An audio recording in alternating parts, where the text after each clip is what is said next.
SSLC +1 பொதுத் தேர்வு முடிவுகள் இன்று ஒரே நாளில் வெளியீடு. காலை 9 மணிக்கு எஸ்எஸ்எல்சி பொதுத் தேர்வு முடிவும், மதியம் 2 மணிக்கு +1 பொதுத் தேர்வு முடிவும் வெளியாகிறது. வார இறுதி நாளை ஒட்டி தமிழகம் முழுவதும் இன்று 1739 சிறப்பு பேருந்துகள் இயக்கம். ஞாயிறு அன்று சொந்த ஊர்களிலிருந்து சென்னை திரும்ப சிறப்பு பேருந்து வசதிகள் ஏற்பாடு.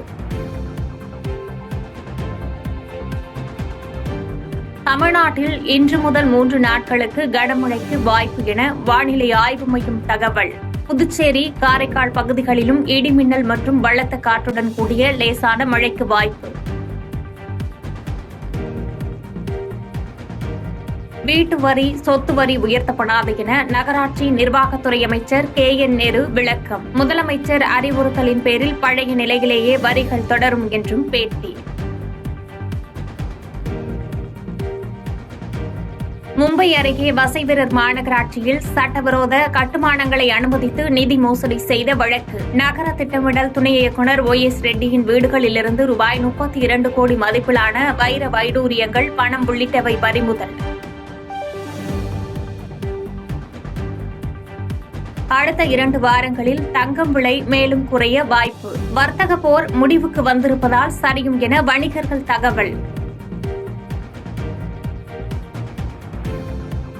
ஜம்மு காஷ்மீரின் பூஞ்ச் மாவட்டத்தில் எல்லையை ஒட்டி அமைந்திருக்கும் கிராமங்களில் ராணுவம் உதவி. பாகிஸ்தான் தாக்குதலில் பாதிக்கப்பட்ட மக்களுக்கு வீடு வீடாக சென்று உணவு, மருந்து, ரேஷன் பொருட்களை வழங்கும் ராணுவ வீரர்கள். இந்தியாவுடன் அமைதி பேச்சுவார்த்தைக்கு தயார் என பாகிஸ்தான் பிரதமர் ஷபாஸ் ஷெரீப் அறிவிப்பு. காஷ்மீர் விவகாரம் மற்றும் நதிநீர் பங்கீடு குறித்து பேசுவதற்கு வருமாறு இந்தியாவுக்கு அழைப்பு. பயங்கரவாதத்தை தாண்டி பாகிஸ்தானுடன் இனி எந்த பேச்சுவார்த்தையும் இல்லை என வெளியுறவுத்துறை அமைச்சர் ஜெய்சங்கர் திட்டவட்டம். எல்லை தாண்டிய பயங்கரவாதத்தை நிறுத்தும் வரை சிந்து நதிநீர் ஒப்பந்தம் கைவிடப்பட்டதாகவே இருக்கும் என அறிவிப்பு. செய்திகளை உடனுக்குடன் தெரிந்து கொள்ள கீழ்கண்ட கேபிள் மற்றும் DTH நெட்வொர்க்குகளில் எம்நாடு செய்தி தொலைக்காட்சியை காணுங்கள்.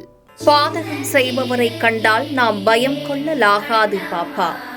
மோதி மிதித்துவிடு பாப்பா, அவர் முகத்தில் உமிழ்ந்துவிடு பாப்பா.